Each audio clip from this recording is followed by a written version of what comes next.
A paz do Senhor, meus queridos irmãos e irmãs, que a graça de nosso Senhor Jesus Cristo esteja com vocês.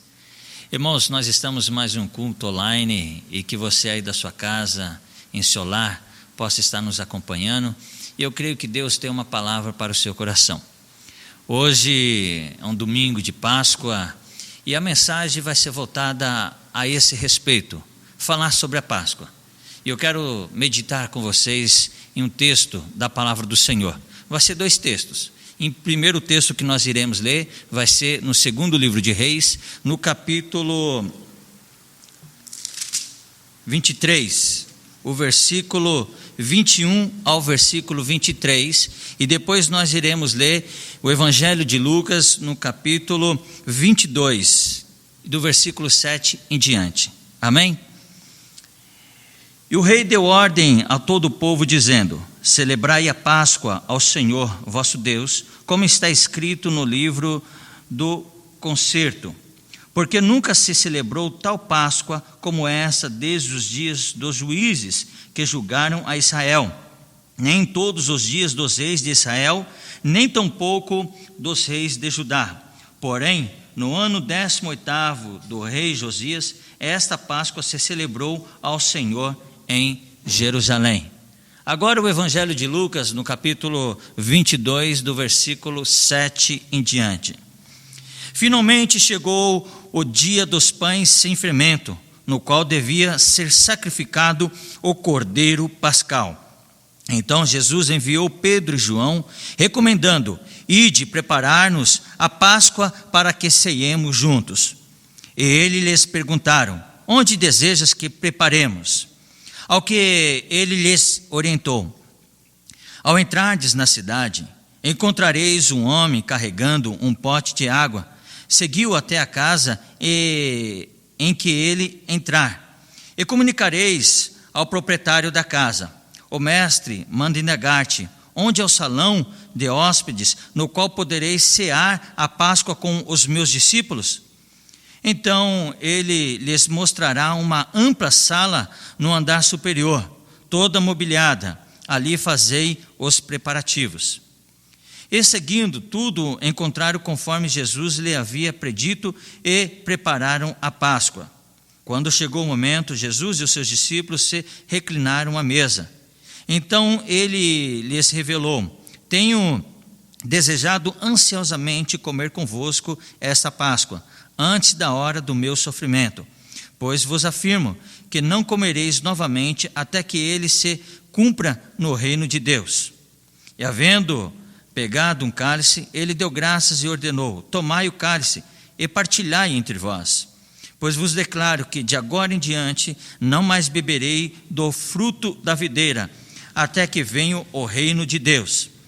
E tomando um pão, havendo dado graças, o partiu e o serviu aos discípulos, recomendando: isto é o meu corpo oferecido em favor de vós. Fazei isto em memória de mim. Amém. Meus irmãos, hoje é o momento oportuno para nós estarmos falando a respeito da Páscoa. O que é o verdadeiro significado da Páscoa que nós temos hoje? E o que essa Páscoa acabou se tornando com o passar do tempo? O que ela é hoje? Hoje nós vivemos praticamente um sincretismo religioso da Páscoa. A Páscoa não é aquele coelhinho da Páscoa, aquele ovos da Páscoa que vocês sempre ouvem nas televisões, nas propagandas, onde as pessoas acabam ensinando erroneamente. A Páscoa ela vai muito mais além do que isso daí.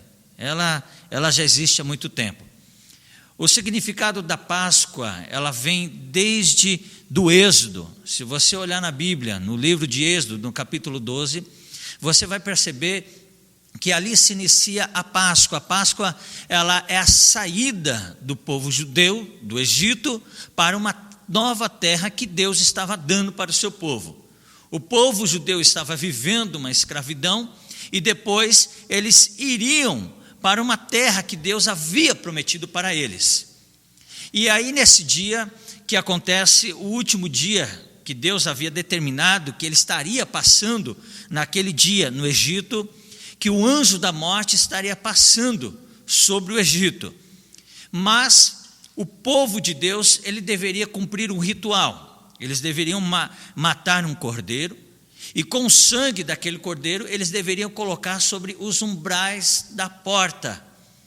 E quando o anjo da morte passasse no Egito, e quando visse aquele sangue nos umbrais da porta, o anjo não mataria ninguém, nenhum primogênito daquela casa.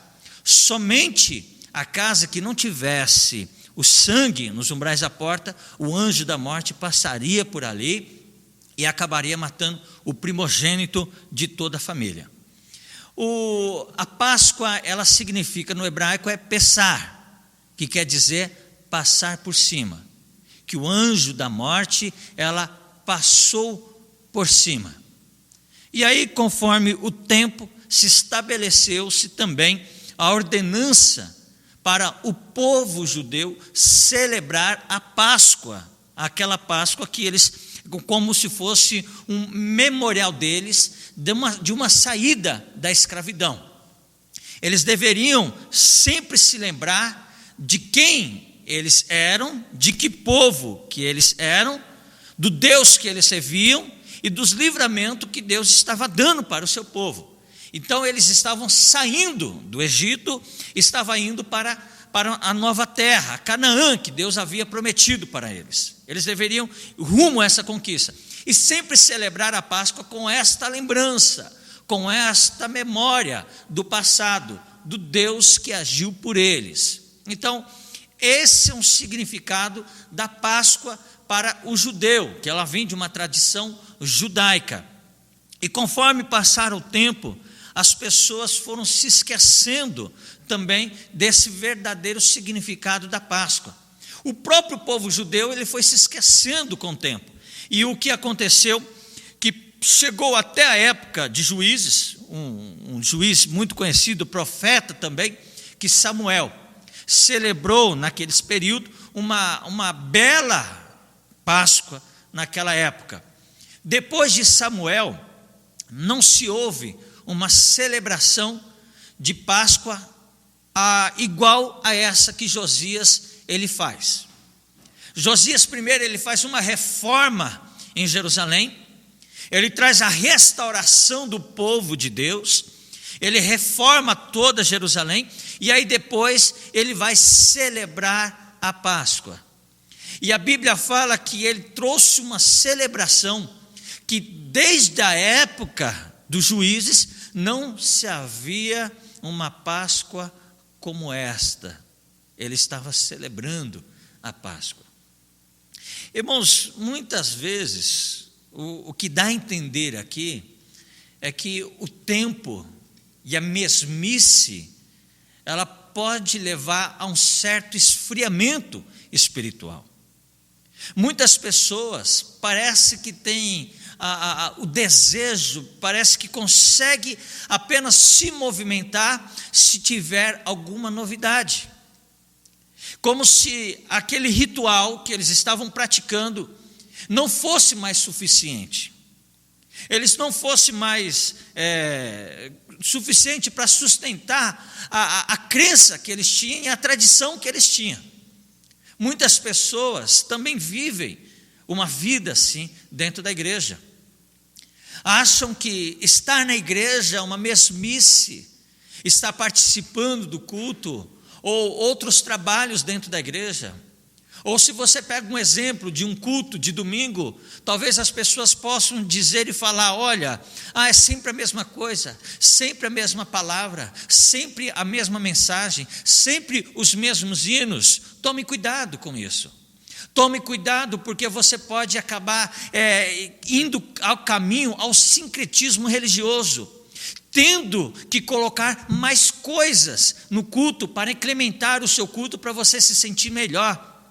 Tome muito cuidado com isso, porque daqui a pouco você pode dizer que a Bíblia já não é mais suficiente, Porque você já ouviu a mesma mensagem hoje, já ouviu a mesma mensagem amanhã, e depois de amanhã vai ser a mesma mensagem, e você falou, estou cansado, eu já não quero mais ler isso, porque eu já sei sobre esse texto. E talvez você vai querer mudar algumas coisas, querer incrementar algumas coisas na Bíblia, para quê? Para te satisfazer você. E você pode ler e caminhar ao esfriamento espiritual. Então preste atenção. Tome muito cuidado com sincretismos espirituais na sua vida. Tome muito cuidado com a mesmice que você está vivendo e acha que não está mais sendo suficiente. Você deve tomar muito cuidado, porque você pode estar caminhando a um esfriamento espiritual em sua vida. Se você achar que os cultos não estão mais satisfatórios para você, se você achar que a mensagem já não está mais satisfatória para você, e fala, eu vou procurar outro caminho, eu vou procurar outras formas, você tem um grande problema. Você tem um problema que possa ser você mesmo. É preciso você voltar com o seu coração para Deus. É preciso você voltar com a sua mente, a sua alma para Deus, e analisar você mesmo, a sua vida espiritual, para que você não possa perder essa comunhão e esse contato com Deus. Por que eu falo isso? Não precisa mudar a forma, não precisa mudar a liturgia, não precisa mudar o método das coisas para você sentir a presença de Deus. Você é a casa do Senhor, você é o templo do Espírito Santo de Deus. Então você que deve estar de pronto para adorar ao Senhor, e Deus se manifestará sobre a sua vida. Olha o que acontece aqui nessa Páscoa. Josias, ele faz a reforma de Jerusalém, e ele volta algumas coisas no passado. Ele volta para a tradição, ele volta para aquele caminho novamente. As ordenanças que Deus havia dado para o povo de Israel. Josias, ele volta para as mesmas coisas que ele tinha perdido, que o povo de Israel, de Jerusalém, havia perdido no decorrer do tempo. Muitas pessoas vão perdendo aquela alegria, aquela euforia na sua vida espiritual. Quantas pessoas vai perdendo conforme o tempo? Mas é preciso que você resgate isso novamente em sua vida. É preciso que você revê isso na sua vida e você volte algumas coisas no passado, para que você possa entender o quanto que Deus fez por você. Israel tinha que voltar, e Josias fez isso, voltar ao passado, a lembrar daquilo que Deus havia feito para eles, a lembrar do Deus que livrou ele das mãos dos egípcios, do Deus que livrou eles da mão do Egito. Deus fez um prodígio ali. Deus, ele fez uma maravilha. Deus livrou eles da morte, porque quanto o anjo da morte estava passando, estava matando muitos primogênitos do povo egípcio, mas o povo de Deus estava sendo guardado, porque o sangue do Cordeiro estava sobre os umbrais da porta. Esse era o significado da Páscoa.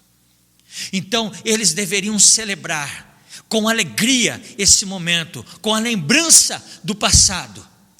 E aí Josias, ele vai celebrar a Páscoa, e aí a Bíblia fala que eles celebraram a Páscoa como nunca mais se havia em Israel, desde o tempo dos juízes. Eles se alegraram, eles adoraram ao Senhor, e Deus se fez presente. Durante 7 dias eles celebraram aquela Páscoa com alegria, com entusiasmo, lembrando o que Deus ele fez por aquele povo. Deus libertou aquele povo das mãos dos egípcios. A Páscoa, ela tem um significado muito importante: a libertação do povo judeu das mãos dos egípcios para uma nova terra, a Canaã, que Deus havia prometido para o seu povo.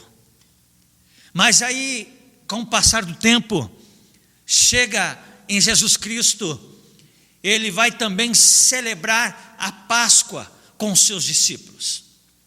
Na quinta-feira, que Jesus estava com os discípulos para celebrar aquela Páscoa, ele senta com os seus discípulos, eles falam como os discípulos deveriam se comportar e como deveriam fazer para celebrar aquela Páscoa. E eles obedecem tudo aquilo que Jesus havia instruído, e depois eles vão celebrar aquela Páscoa. E Jesus, ele dá um verdadeiro significado agora da Páscoa. Jesus, ele substituiu aquele cordeiro que foi morto, para o sangue daquele cordeiro ser colocado nos umbrais da porta. Jesus estaria dando agora um novo significado, que era a ceia, a celebração da ceia. O quanto que isso era importante para aquele povo e para nós hoje. Lá em 1 Coríntios, no capítulo 5, no versículo 7, fala que o cordeiro pascal que foi imolado, que ele foi sacrificado, Jesus, ele substituiu agora aquele cordeiro que estava sendo usado como símbolo dos egípcios daquela época em que foi morto.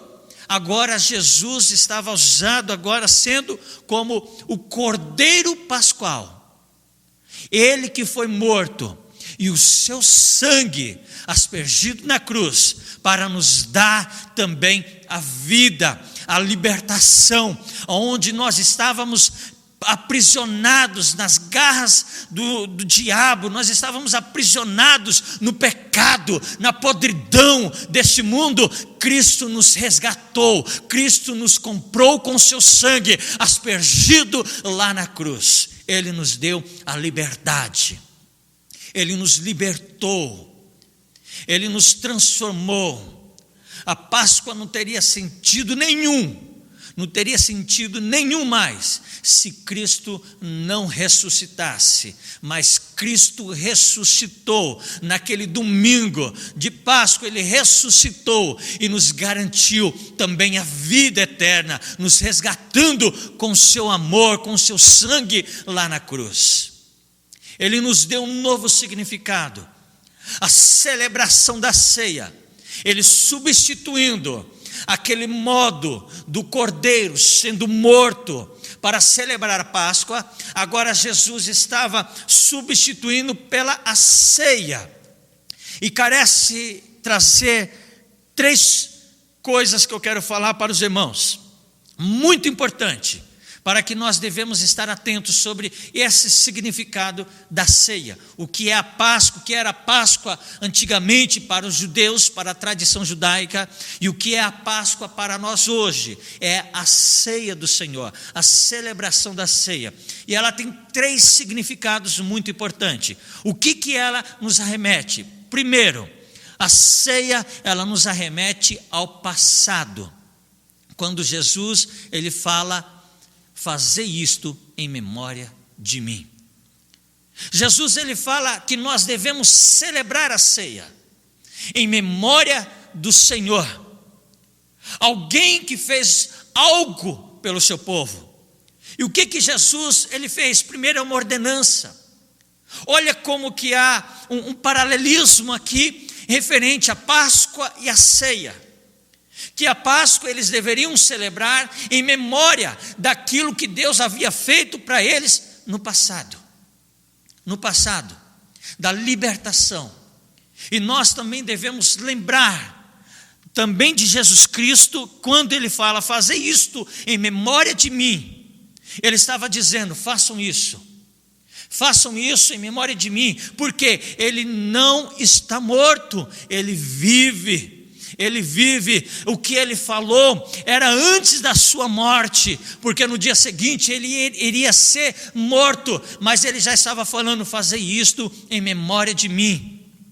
E aí ele vive. Nós devemos estar lembrando do nosso Senhor Jesus Cristo, de tudo que Ele nos fez, de tudo que Ele trabalhou em nossas vidas. Ele nos resgatou, Ele nos comprou, irmãos, Ele nos deu a vida, também nos garantindo a salvação em Cristo Jesus. Nós estamos aqui porque alguém morreu por nós, e esse alguém foi o Cordeiro de Jesus, o Cordeiro de Deus, o Senhor Jesus Cristo, o Cordeiro Pascual, aquele que foi imolado lá na cruz para nos dar a vida e a vida eterna. O nosso Senhor Jesus Cristo, foi Ele. Jesus deixou isto, fazer isto em memória de mim. Ele nos remete ao passado. A ceia nos remete ao passado. A segunda coisa que a ceia também nos remete é ao presente. Jesus, ele falou, fazei. É o que nós devemos também continuar fazendo, continuar praticando, é a ceia, continuar celebrando a ceia do Senhor. Deixa eu também esclarecer para os irmãos que parece que a ceia, nós celebramos a ceia uma vez por mês, e pela situação que nós estamos passando no momento, nós não estamos celebrando a ceia durante esse período de confinamento. Mas os irmãos, acalmem o seu coração, acalme a sua alma aí, porque não existe a ceia ser estipulada toda vez por mês, não. A ceia ela deve ser celebrada.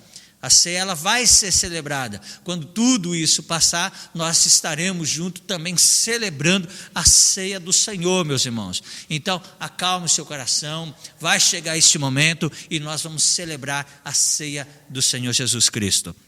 Irmãos, e aí Jesus ele dá essa ordenança, dizendo, fazei, que nós devemos estar atuante também, que nós devemos estar praticando este ato. Para o quê? Para que nós não se percamos com o tempo e entramos no esfriamento espiritual, conforme o povo judeu entraram, conforme o tempo aconteceu. Os judeus celebraram a Páscoa e celebraram a Páscoa, e sempre a mesma coisa, e eles acabaram acreditando que aquilo já não era tão suficiente, e foi deixando aquele fulgor, aquela alegria. E aí foi deixando de celebrar a Páscoa do Senhor, em lembrança daquilo que Deus havia feito por eles. E a ordenança também que Deus havia ordenado para o seu povo celebrar, para o povo judeu celebrar. E aí Jesus Cristo, ele vai e nos orienta. É uma ordenança, a ceia é uma das ordenanças bíblicas. E ele fala, nos remete ao passado, fazer isso em memória de mim, e também devemos praticar constantemente em nossas vidas, para que nós não possamos entrar no esfriamento, para que nós não possamos se distanciar, porque a ceia, ela tem um significado também muito importante, que é a comunhão. A comunhão entre o quê? Entre Cristo e a igreja do Senhor. É esta comunhão que nós devemos estar, irmãos, e almejamos. Eu já estou com saudade dos irmãos também, para todos nós estarmos juntos aqui em comunhão, para adorarmos e bendizermos o nome do Senhor. O meu coração palpita, irmãos, de saudade de estar com os irmãos, e eu creio que esse momento chegará, e nós estaremos também praticando esse fazei de Jesus, que Ele nos ordenou para nós celebrarmos a ceia do Senhor, esse novo significado que Jesus nos deu em referente à Páscoa. O quanto que era importante para nós. E terceiro, que também nos arremete a ceia, é para o futuro. Então a ceia nos remete ao passado, ao presente e ao futuro. Ao passado em memória dele, ao presente que nós devemos estar constantemente celebrando a ceia do Senhor, e ao futuro que Ele nos deixou uma promessa, dizendo, fazei isto em memória de mim, até que eu venha. Jesus Cristo, Ele disse, eu vou vir, eu voltarei, até. É que nós devemos incansavelmente participar, celebrar esta ceia com um novo significado que Jesus nos deu de comunhão, de estarmos celebrando dessa Páscoa que Jesus, que na tradição judaica era celebrada e que nós cristãos estamos celebrando hoje como ceia e com uma expectativa que Jesus Cristo virá buscar a sua igreja, e somente aqueles que foram lavados e remidos pelo sangue do Cordeiro encontraremos Ele no Senhor, nos ares, estaremos morando com o Senhor eternamente. É isso que nós almejamos, é isso que nós buscamos, meus queridos, é isso que nós estamos buscando ansiosamente, irmãos, a vinda do Senhor Jesus. E nós celebramos, nós cantamos, nós exaltamos o nome do Senhor, esperando que Ele venha nos buscar, nos resgatar, porque foi essa promessa ao cumprimento das ordenanças que Ele nos deu. Ele nos remeteu ao passado. Não se esqueça das coisas que Deus fez em sua vida. Não se esqueça das maravilhas que Deus fez da sua vida. Deus te resgatou. Na tradição judaica era um cordeiro que era morto, mas para nós hoje, quem foi morto foi o Senhor Jesus Cristo, como Cordeiro de Deus. Mas ao terceiro dia, Ele ressuscitou. No domingo da Páscoa, Ele ressuscitou para nos dar a vida e a vida eterna. Então alegre o seu coração, meu irmão, alegre o seu coração, minha irmã, aí no seu lar, com a sua família, glorifique a Deus sim, porque Ele é o Cordeiro Pascual, Ele é o Cordeiro Pascual que nos deu a vida, que nos garantiu a vida através da sua morte, aleluia, Ele que nos garantiu a vida através do seu sacrifício. O seu sacrifício não foi em vão, o seu sacrifício foi para nos dar a vida, irmãos. Jesus Cristo nos comprou com seu sangue, custou um preço muito caro para nos dar a vida, e esse preço foi a morte de nosso Senhor Jesus Cristo. Você tem motivo para ser feliz dentro da sua casa e adorar ao Senhor. Essa é a Páscoa, irmãos, que nós celebramos. Essa é a verdadeira Páscoa. É essa Páscoa que nós celebramos a ceia do Senhor. Comemoramos a morte do Senhor Jesus Cristo, mas também a vida que Ele viveu, que Ele ressuscitou e Ele garantiu a vinda dEle para todos nós. Então permaneça firme. Não entre no marasmo espiritual. Não entre na mesmice achando que não está bom, não está suficiente, porque você vai entrar no esfriamento espiritual. Mas creia, irmãos, creia na palavra de Deus constantemente. Não se afaste dessa comunhão, não se distancie dessa comunhão, porque a Páscoa, ela tinha um significado também, que era a proximidade. A Páscoa, ela não poderia ser celebrada individualmente. Nunca ela poderia ser celebrada individualmente. Ela deveria ser celebrada com as famílias, cada família em sua casa. E as famílias poderiam se ajuntar com outras famílias também em sua casa. Josias, ele faz uma coisa maravilhosa. Quando ele faz aquela Páscoa, ele celebra a Páscoa, ele celebra de uma forma pública para todos. Ele estava tornando a Páscoa inclusiva para todos em Jerusalém, para todo judeu estar participando. E a ceia também, ela tem esse significado conosco hoje, é a comunhão. É a comunhão, meus irmãos, que nós devemos estar juntos celebrando a Páscoa do Senhor, a ceia do Senhor, para nós adorarmos o nome do Senhor Jesus Cristo, o quanto que Ele fez por nós. Que você celebre com alegria, que você reflita isso na sua vida, o que é a Páscoa, o que é esse significado tão importante para o judeu e o que ela se transformou para nós cristãos hoje. Ela passou-se com o tempo um sincretismo religioso de tornar coelho, ovos de Páscoa, chocolate. Isso não existe, isso tudo é algo para se tornar um comércio. Mas a Páscoa, ela vai além disso daí. Nós comemoramos a ceia do Senhor hoje, como símbolo da nossa comunhão com Cristo e a igreja. Que Deus possa abençoar a sua família, que Deus possa abençoar o seu lar. E a minha oração é que Deus abençoe a todos vocês e que vocês tenham uma semana abençoada por Deus. Deus abençoe a todos. Amém.